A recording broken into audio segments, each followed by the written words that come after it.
Donc je vais demander, c'est le duo là, c'est le duo infernal, au professeur Amar de revenir et de nous éclairer sur les relations entre microbiote et sport. Ce n'est pas un thème qui a été choisi par hasard, puisque cette année on a eu la chance d'être avec la société du sport de l'océan Indien. Et donc il y a eu une session jeudi autour du sport et du dépistage, donc c'était pour aussi faire le lien par rapport à cette session de jeudi. Donc merci Jacques. Alors, on m'a demandé de plancher là-dessus. Moi, ça m'a beaucoup intéressé parce que ça m'a permis d'apprendre, mais ça n'est pas mon domaine de compétence quand même. Mes conflits d'intérêts n'ont pas changé depuis tout à l'heure. Alors, les données expérimentales, qu'est-ce qu'on peut, quand on relit la littérature, comprendre? Tout d'abord que l'absence de bactéries ou l'absence d'une flore même normale va compromettre le développement de la masse musculaire, comme elle compromet le développement des tissus adipeux. Nous avons ici sur ce tableau 3 colonnes, une colonne de la colonne de gauche qui est la colonne... le pointeur, c'est next. Un petit stylo juste en dessous. Non, sur le pupitre, un stylo sur le pupitre peut-être. Voilà. Donc ici, ce sont des souris, on va dire, avec une flore normale. Là, ce sont des souris axéniques. Et là, ce sont des souris qui étaient axéniques et qu'on a colonisées avec une seule bactérie. Donc des souris profondément anormales. Toujours est-il que plus on est anormal, moins on a de muscles. On peut résumer ça comme ça.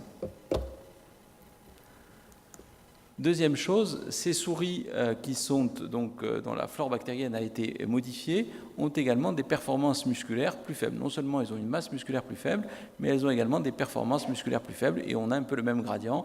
Moins on a de bactéries, les germ-free qui n'ont pas de bactéries sont ici au milieu, ce sont elles qui ont les performances physiques les plus faibles. Celles qui sont monocolonisées sont intermédiaires comparées aux souris contrôle qui, elles, disposent d'une flore normale de souris normale. Donc on a des évidences expérimentales qui suggèrent que la flore intestinale est indispensable pour le développement musculaire et pour la performance physique. Deuxième point, le microbiote influence l'activité physique. Alors, influence l'appétence pour l'activité physique. Au-delà de l'activité, au-delà de la masse musculaire, au-delà de la performance musculaire, eh bien, le microbiote interagit avec notre cerveau. Et ici, dans ce bel article, on nous montre que des souris germ-free bougent plus, paradoxalement, que des souris sans germes. Donc vous voyez, les relations ne sont pas toutes dans le même sens. Moins de masse musculaire, moins de performance musculaire, mais une plus grande propension à se bouger. Mais en tout cas, ces différents éléments illustrent bien, je trouve, l'axe microbiote-cerveau, l'axe intestin-cerveau, comme modulateur de notre capacité, de notre appétence pour l'activité physique. Alors, autre point qui m'a paru également très important, la perception qu'a le cerveau de l'activité physique, la manière dont il perçoit l'activité physique n'est pas neutre. Suivant le plaisir que l'on prend à s'agiter, eh bien, on aura un impact sur le microbiote différentiel. Et ça renvoie à des problématiques évidemment très importantes. Nous avons ici, dans cet article que j'ai trouvé également passionnant, des souris sauvages qui ont été soit forcées à faire un exercice, soit elles ont fait l'exercice naturellement.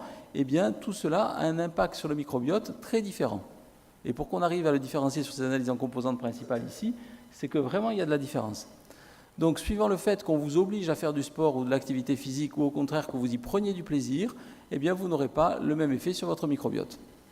Et c'est ce qu'expliquait tout à l'heure Karine Clément, hein, l'interaction avec le système immunitaire, le cerveau, enfin tout ça n'est pas simple ni simplissime. Donc retenons cette idée-là. Alors chez l'homme, qu'est-ce qu'on a ? Eh bien, chez l'homme, on a des éléments qui suggèrent qu'il y a effectivement la mise en jeu d'un axe intestin-cerveau pour moduler l'activité physique. Alors, voyez ici, lorsque l'on soumet des jeunes militaires à une activité physique intense et probablement un petit peu stressante, on a une modification de leur microbiote intestinal et on a également une majoration de la translocation bactérienne, une majoration de la quantité de LPS qui passe. Et ce type d'étude a été reproduite depuis avec ce papier où on a pris des patients, des gens un peu drogués du sport, des ultramarathoniens, des triathlètes, Et on montre dans ce papier que lorsqu'on se livre à ce type d'exercice extrême, eh bien, on va avoir une augmentation massive de la perméabilité intestinale et on va avoir un passage de LPS, probablement par des phénomènes d'ischémie intestinale. Là, on est quand même peut-être davantage dans le pathologique. Vous avez ici les variations d'endotoxine. Alors ici, comment s'opposer à ce phénomène-là? Eh bien, lorsque on peut s'opposer à ce phénomène de souffrance de la barrière intestinale et de passage bactérien avec l'administration d'un symbiotique, c'est-à-dire l'association de fibres avec un probiotique. Alors, si on va maintenant dans des études, j'ai envie de dire, où le microbiote n'intervient pas, mais juste pour tenter de comprendre ce que peut donner une activité physique sur des paramètres cardiométaboliques. Quels sont les niveaux de preuve? Ça n'est pas exhaustif, hein, c'est quelques éléments dans la littérature que je suis allé regarder. Ici, nous avons pris, c'est une étude qui a concerné des femmes obèses, infertiles, et on a tenté par de la contrainte diététique, par du régime pour perdre du poids et une activité physique, d'améliorer leur fertilité. Cette étude a été négative, avec peut-être même un petit effet délétère.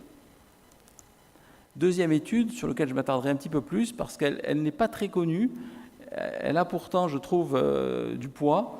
C'est une étude qui a pris des patients diabétiques de type 2 et qui a réellement testé l'impact de mesures diététiques type perte de poids et activité physique relativement intense. Je n'ai malheureusement pas le temps de détailler tout ça, mais vous pouvez me croire sur parole, c'était quand même quelque chose d'assez strict, d'assez soutenu, et d'aller tester ça, non pas sur du poids, non pas sur de la pression artérielle, non pas sur de l'hémoglobine glyquée, mais sur un critère dur, décès cardiovasculaire, infarctus, AVC.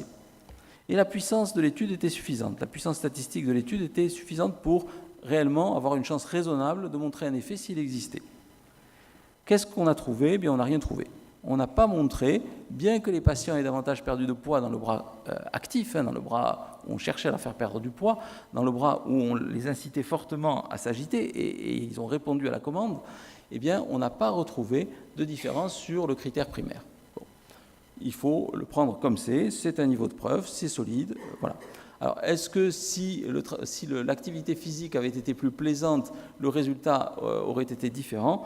Ça, je n'en sais bien entendu absolument rien et on ne peut pas répondre, mais pourquoi pas, c'est une hypothèse. Alors, l'activité physique a quand même bien entendu des succès.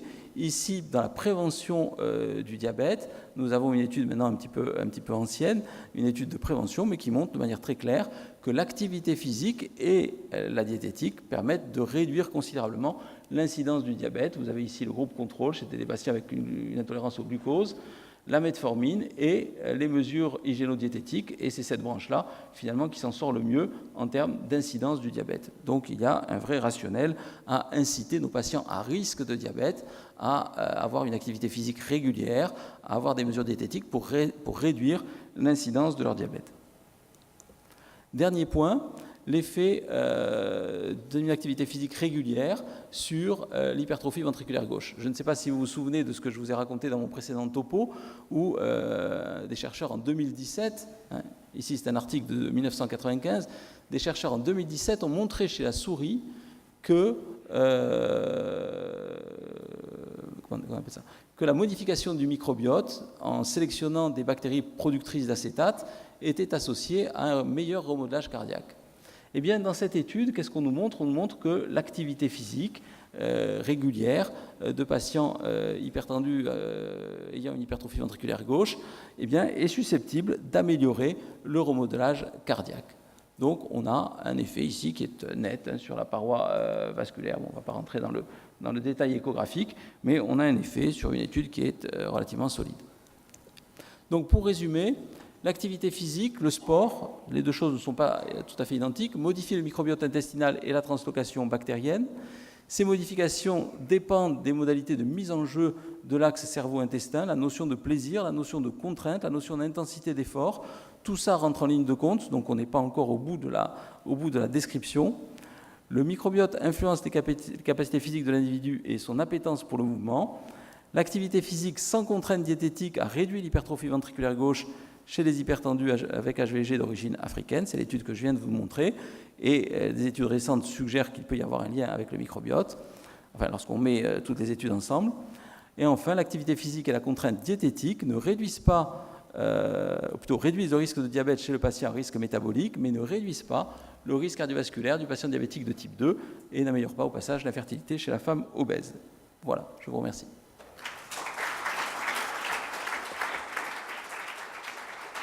Merci Jacques d'avoir fait l'effort non contraint, avec plaisir, de faire ce pont entre l'activité physique et le microbiote. Est-ce qu'il y a des questions? Oui, Ruben. Est-ce qu'on peut passer un micro, s'il vous plaît, madame? Merci. Il y a eu beaucoup d'articles et de commentaires sur les régimes sans gluten, modifiant les capacités de récupération, les capacités sportives. Est-ce que ça joue également sur le microbiote ou est-ce que c'est uniquement un effet de mode? Alors, la réponse, est-ce que ça agit sur le microbiote? Je dirais sans aucune connaissance précise du sujet, mais je suis sûr que je ne dis pas une bêtise, que ça a un impact sur le microbiote, ça c'est certain. Est-ce que c'est un effet de mode? Je me garderai bien de rentrer dans cette... Alors, l'intolérance, enfin un effet de mode probablement, l'intolérance de ce que je sais, hein, je ne suis pas un expert du tout du sujet, l'intolérance au gluten, il y a des biomarqueurs, certains les ont, d'autres ne les ont pas. Après, voilà, je ne sais pas, tous les gens qui se déclarent intolérants au gluten, le sont-ils réellement? Bon, je ne vais pas m'avancer parce que je dirais certainement des bêtises. Voilà. Donc je préfère me taire. Oui, des équipes de chercheurs allemands avaient étudié, bon, on s'éloigne un peu du secteur humain, mais le fait que les intestins de certains chats étaient colonisés par des parasites, et ça a influencé le caractère du chat, et notamment son agressivité à chasser et à trouver des nourritures particulières parce que le parasite avait besoin de certains acides aminés, de certaines nourritures pour continuer sa vie et son développement.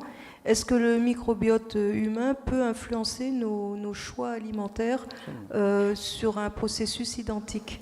Ça, par contre, je peux répondre avec certitude. La réponse est oui.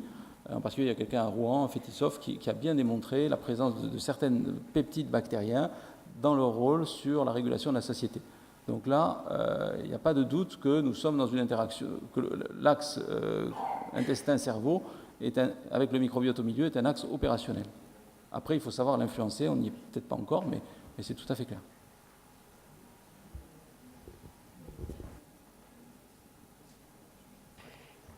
Juste une dernière question et remarque. Donc, alors si j'ai bien compris, il ne faut pas se forcer à faire de l'activité physique. C'est pas si bon que ça sur le risque cardiovasculaire et le microbiote. Alors l'activité physique, je pense que c'est toujours bon.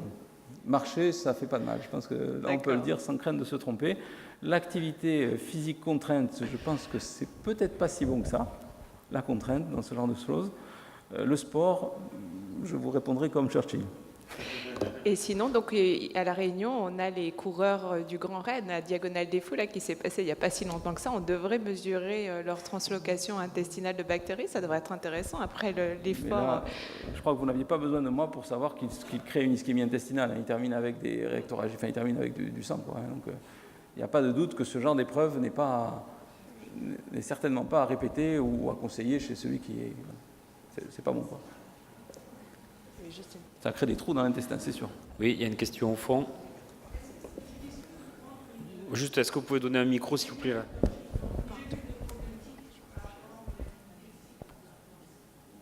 Dans ce papier que je vous ai montré, ça avait l'air de prévenir une partie des effets néfastes d'un sport extrême, hein. Après, je ne connais pas assez bien le sujet pour répondre là aussi de manière très péremptoire, mais je pense que les niveaux de preuve sont extrêmement faibles. Et mon conseil de praticien, c'est de dire...